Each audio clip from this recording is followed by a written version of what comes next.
Hey, it's Bilal, and this is Deep Sea, a podcast about seeing the world more deeply. It's week 6 of lockdown, and who would have thought it would have dragged on so long, but here we are. The world has certainly slowed down, and we're learning to live with less noise. I certainly can hear a lot more nature when I go out. I can hear birds rather than planes, and I can see more animals when I wander around nature. I tend not to watch news that much anyway, but when I watch it today, you can see how they're struggling with the range of bad news that they can dish out. Normally, it would be a nice mix of murders and war, political scandal, and celebrity gossip. Today, it's just COVID. Then, there's no sport. I'm really into football, so I used to have a weekly routine of watching the game. Now that distraction has gone. And even worse still, I'm a Liverpool fan, and this was going to be our season to win the Premiership after so many decades of not winning it. Another thing that's gone missing is the commute and generally moving around the city. You would have thought that given the absence of all of these things, you would feel like you had more time, but the weird thing is I don't really feel it. Part of it could be to do with the anxiety of our times, fears around our health or the health of our loved ones, and also, of course, financial worries as well. Will we earn enough to pay the bills? More specifically, in my case, I'm running my own company, so there's always things to do. In my line of work, it's to follow financial markets, which never seem to slow down. If anything, they've sped up around this pandemic.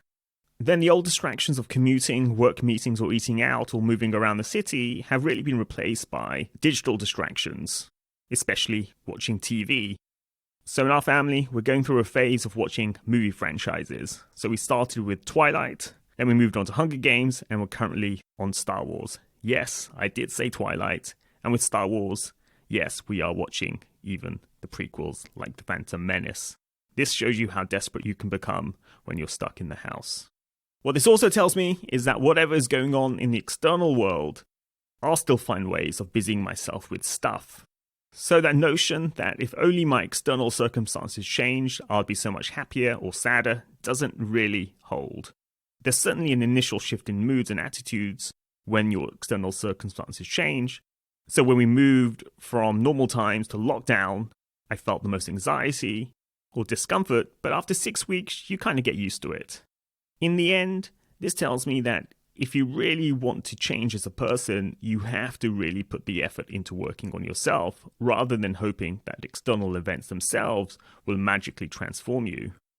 They certainly can inspire you to start that internal work, but you have to put the effort in that internal work itself. And I certainly need to make better use of the lockdown in this respect. Some things I've started during the lockdown that are making some kind of difference to my internal self include cooking. I've talked about this in earlier podcasts, but there's something quite primordial about preparing your own meal, and it's also quite fun too. It also reminds me of my late mother, who was always in the kitchen cooking. Another thing that has made a difference is getting hens. Again, it's something about getting back to the basics and going back to nature.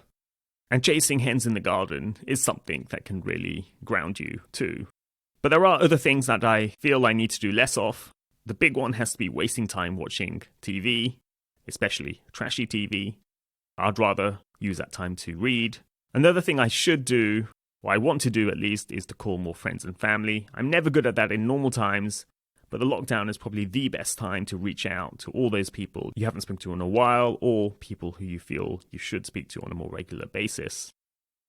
And another thing I need to do for sure is more physical activity, especially stretching. I'm really feeling those aches and pains, but also going for longer walks perhaps, or for longer runs too.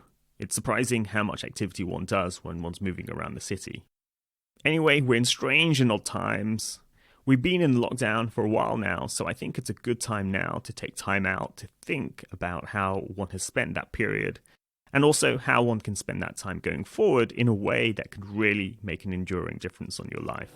Thanks for listening. Please tell a friend about the podcast, leave a rating on iTunes, Spotify, or wherever you go for your podcasts.